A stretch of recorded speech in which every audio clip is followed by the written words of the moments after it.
Step 10, continue to take personal inventory, and when we are wrong, promptly admitted it.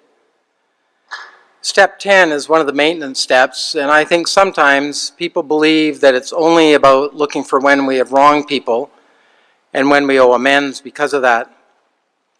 And that's certainly important, as we want to keep short accounts. But I think taking personal inventory is way more than that. So tonight I'm going to focus on taking personal inventory in a different and more specific sense. But before I get started, I want to do a little survey. So just by a show of hands, how many people here tonight have 2 or more years of sobriety? Just put your hands up if you do. Okay, now keep your hands up. Now I want everybody to take a look around. Now those of you with your hands up, how many people think that you're a way different person today than the one you were when you first came into recovery? So I didn't see any hands go down. Okay, thanks. I want you to remember this survey for a little bit later.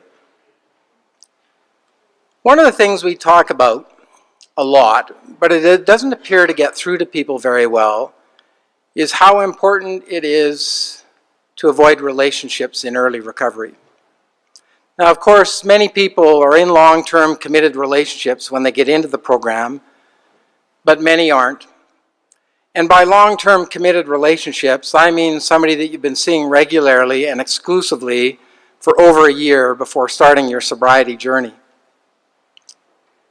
Now, I know a few of us are a little bit inclined to stretch the truth and definitions to suit our own needs, so let me clarify this just a little bit more. Seeing somebody regularly doesn't mean once a month. And committed means that you're both on the same page, not that one of you has made up a story in your own mind that this is the one and hasn't talked to the other person about it. I know that's been known to happen. Now, just a few weeks back, we had 3 men and 4 women in our treatment room, and all 7 of them had relationship problems. So what do you think the odds of that are? 100% of the people in a treatment room have had relationship problems or are struggling with relationship problems. Well, I can tell you from my experience, the odds of that happening are pretty good. And I'm not talking about the type of relationship problems where a husband or wife is upset with the other person's drinking or drug use. I'm talking about the type of relationship problems that come from being with the wrong person, or at the wrong time, or more importantly, for the wrong reasons. I'm talking about the type of relationships which are subconsciously driven by a need to be with someone, by a need to be validated, by a need to fill a void, or by a need to avoid doing the difficult work of stage 2 recovery. It may be driven by the need to avoid feeling lonely or the fear of being alone. And maybe it's driven by the need to marry either your father or mother to recreate the family of origin in an unhealthy attempt to finally receive the love which you never got when you were growing up.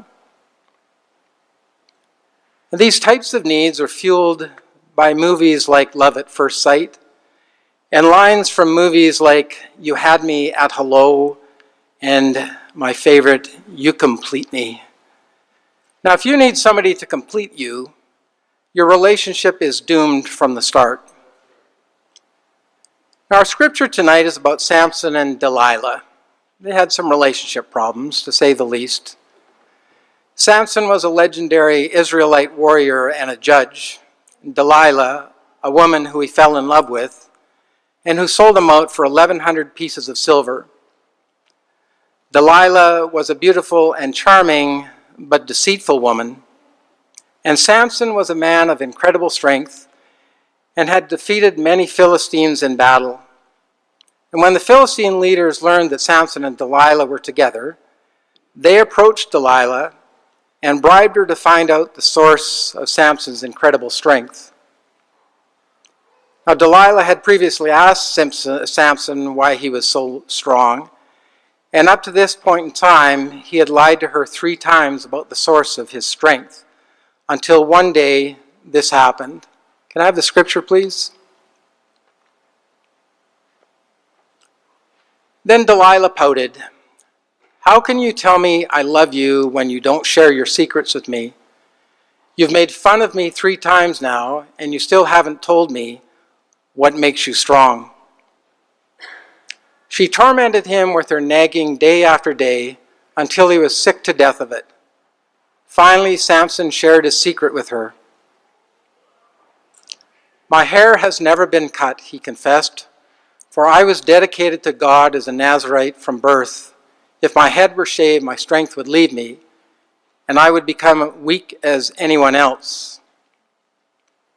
Now, realizing that Samson had finally told her the truth, she informed the Philistine leaders to come and capture him that night. And while Samson slept, Delilah had a man come and shave his head. And then she called the Philistine leaders, who came and captured him and gouged his eyes out, bound him in chains, and forced him to grind grain in prison. Now, what a contrast these two people present. And I think they're symbolic of the types of relationships which lead to destruction. Delilah was a woman who used her personal charm to lure a man to his spiritual and physical destruction. Obviously, she wasn't in this relationship for the right reasons. Money was her motivator. Samson was physically strong, but morally weak. Prior to getting together with Delilah, he was known to have been sleeping with prostitutes. He had a lifelong weakness, the way he related to women, and it was his downfall. Although able to accomplish many feats of physical strength, he could not fight his lust. He could break out of chains, but he couldn't break his habits. He could conquer the Philistines, but not his passions. Samson's desire to be with the wrong woman for the wrong reasons corrupted him morally and spiritually because his hair was his connection to God. He threw away everything he had stood for a woman who didn't love him and sold him out. And he found himself in chains as a slave as a result. Now, I want to be clear. This is just a story of one guy losing it all over a woman. But it happens the other way around as well. Women making bad choices in guys at the wrong time for the wrong reasons. Now, I'm struck by how similar this story is to cases that I see every day, and that everyone who is an addictions counselor sees every day. People in recovery getting a few weeks or months under their belt, and then meeting the woman or man of their dreams, often in a meeting room, and thinking they're going to ride off into the sunset and live happily ever after. So let's go back to the survey I did when we started. Everyone who has 2 or more years of sobriety said that they were a different person at 2 years than they were when they first got into recovery. So why, in early recovery, when you don't even know who you are, would you expect to know who you should be with? And why would you want to inflict a substandard version of yourself on somebody else? And why does everyone think that they're the unicorn, the one person who will be different when any addiction counselor will tell you it almost never works? Well, there's answers for all those whys, but it usually involves some significant therapy work or more time in the program than just a couple of months to figure that out. I see people who have been married or in long-term relationships 3 or 4 times, and they can't figure out why they keep picking terrible partners. And they can't figure out that they're the common denominator. In fact, I'm one of those people. And I'm going to tell you a bit of my relationship story tonight. But first, I'm going to tell you about some Greek mythology. The title for my message tonight is Sirens. And I don't mean the kind on the top of police cars and fire trucks. These sirens are Greek temptresses known for their beautiful voices and seductive powers. and sailors lusting for their companionship would be lured by their singing, and in a desire to be with them would sail their ships into dangerous waters and be shipwrecked. In Homer's epic poem, The Odyssey, the hero Odysseus was curious about the Sirens and their power over men, and on the advice of his friend, ordered his men to tie him to the mast of the ship while sailing by the island of the Sirens to prevent him from giving in. And he made his crew promise to never let him go until they were out of earshot. But when he heard the Sirens singing, he ordered his men to release him, but they tied him tighter so they would not all perish. Now, years ago, my therapist told me that he thought he might have to tie me to the mast of a ship to keep me safe from the lure of the Sirens, from women. I wasn't too pleased with this idea or his approach, but he was right. Except for one thing. It was keeping me safe from me.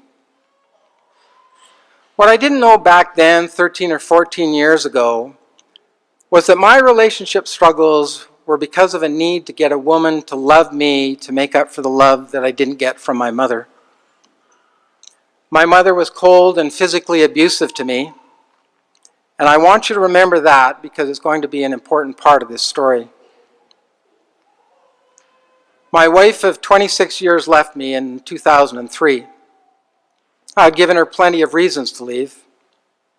I don't regret the marriage because we have 3 beautiful daughters who have grown up to be amazing women in spite of their upbringing. I got sober in January of 2004. And like many people, I decided I was the unicorn, the one that didn't need to wait a year or two before getting back into a relationship. I started dating a woman I had met in the rooms who told me that she had been to treatment and had 2 years of sobriety. I thank God for my good fortune, and I started making wedding plans in my own mind, not sharing them with her, of course, lest she might have a different idea. I had 8 months. She had 2 years. What could possibly go wrong? Well, incredibly, her sobriety story turned out to be a lie. It turned out that she was still drinking and using, but I was going to fix her because I had 8 months, and it turns out I like fixer-uppers. Besides, I'd prayed about it, and God and I agreed that this was the one. Well, actually, I kind of inserted myself into that prayer just a teeny little bit. So some people say that God has a sense of humor, and I don't know if that's the case or not, but I was about to be taught a very important lesson. It turns out that my fantasy bride-to-be was still drinking. She was addicted to prescription painkillers and even had her own prescription pads so she could write her own prescriptions. She had been spiritually and sexually abused, and oh, by the way, she was also bulimic. But I was determined to fix her, because I had 8 months, don't you know? And all those old-timers in the meeting rooms and my therapist didn't know what they were talking about. I endured 13 months of hell until I found another man in her bed, and that was my deal breaker. But prior to that, I can remember one night, because of all the crazy making being involved with somebody who was still drinking and using, I remember pulling over by the side of the road and thinking to myself, I am crazier right now than when I was drinking. I was way crazier because I couldn't figure out what was going on. But that didn't stop me. So in June of that year, we have something that my daughters and I like to refer to now as the Father's Day Massacre. It goes like this. I invited them to my house for dinner one night. I prepared a beautiful, fabulous meal. And I sat them down in the living room before we ate dinner to explain to them what was going on with me and my new bride-to-be.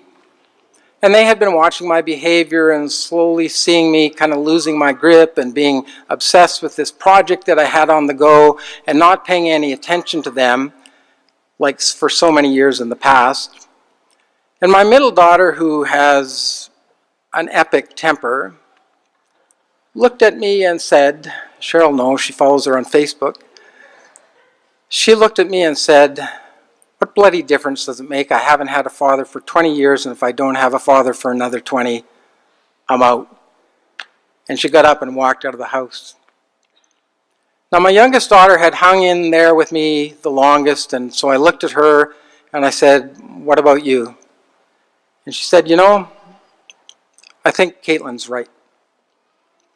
So I looked to my oldest daughter, who's a social worker, so she should be full of empathy for my situation and be there to support me no matter what. And supper was getting cold and I couldn't eat it all by myself. And I said, Jillian, what about you?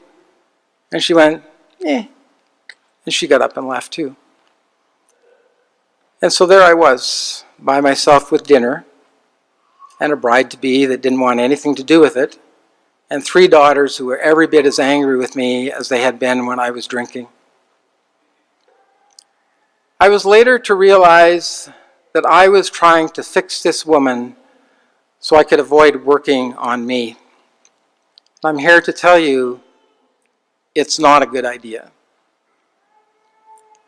So licking my wounds, I decided to take a break from dating, and I did, for a whole 11 months. However, I hadn't been doing much work on myself, so at 11 months I started dating a woman who was 16 years younger than me and had 2 small children. Again, what could possibly go wrong with this? Well, but unlike the last one, this one did want to get married and wasn't about to take no for an answer. Thank you, God, for answering my prayers. Now, one of the many red flags that I was all too willing to ignore might have been that I was about to become her 3rd husband, and the other 2, oddly enough, were complete losers. We were married in July 2007, and over the next 18 months, separated 6 times. Once when we were on holidays in Mexico. But my favorite story, and Pete's too, because it's helped him with his retirement plans, is that I was at home one day on my acreage and talking to a friend on the phone, and I looked out the window and a U-Haul truck had pulled into my yard. I said to my friend, I think I'm about to have a bad day.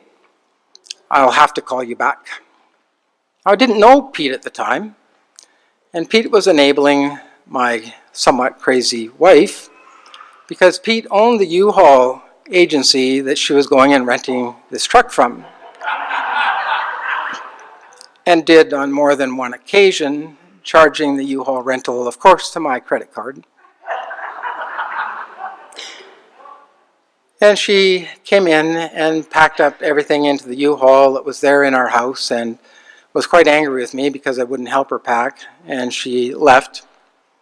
But a few days later she came back, so I thank God once again for my great good fortune.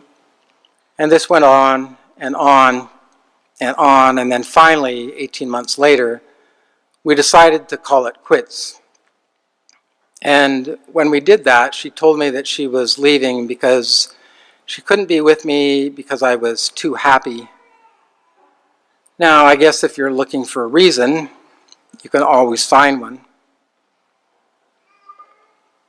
Now, I was preparing for a course that I was delivering about family of origin in about 2012, when I realized in doing this work, which is looking for patterns within families and why we do the things that we do, including why do we get into the relationships that we get into. And at that moment, I broke down and wept. And this is why I wanted you to remember about my mother being physically abusive and a cold woman. And the reason I broke down and wept is because my first wife was physically abusive to me. And my second wife, or my second relationship, she was physically abusive to me. And my second wife, my third long-term relationship, was physically abusive to me as well. And that was the first time with all of my recovery work and by then being an addictions counselor that I'd ever seen the pattern in myself. And I came to understand that all you need to do for me was to change the hair color and the name, and I would be fooled again. I did have a type, fixer-uppers. Anybody who could distract me from working on me. But I was like the plumber with leaky taps. I had to take care of my own house first. Now my story isn't all that unique. I can laugh at it now, but I can tell you it wasn't too funny when it was going on. Fortunately for me, I decided to listen to those who have gone before and to those for whom I was paying for advice. After my second divorce, I needed to do more work on me because, after all, I was the common denominator, and I was also the only one that I had any measure of control over. I worked on me, I stayed in therapy, and one day about 3 years ago, I finally prayed an honest prayer about relationships.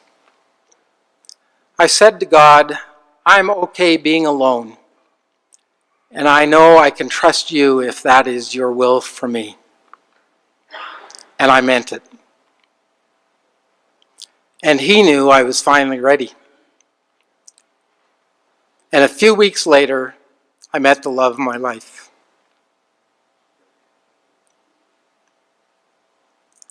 I was honest with her about my journey, and she about hers.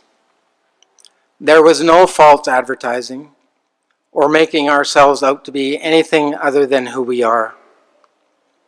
I might be a slow learner, but I will eventually get it. Now, for those of you who are not in a relationship or trying desperately to get into one in early recovery, the message is clear. Resist the urge. It is avoidance. You are trying to fill the void left by alcohol or drugs or gambling or whatever your addiction was with something else that will help you feel better and help you numb out so you don't have to deal with the real issues. And if you haven't dealt with the real issues, your chances of relapse are immense. And you may find yourself sitting with me one day saying, I can't believe how everyone I get into a relationship with is such a loser. And while you may not be drinking or using drugs again, it is no less a relapse.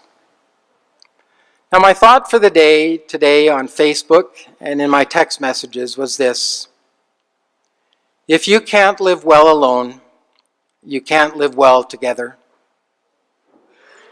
One more thing before we close. I encourage people to spend time being alone because the gift of loneliness is self. Many express to me, and I was one of them, that they fear being alone and discovering who they really are because they may not like that person. And that never happens because you are finding your true, authentic self, and God doesn't make no junk.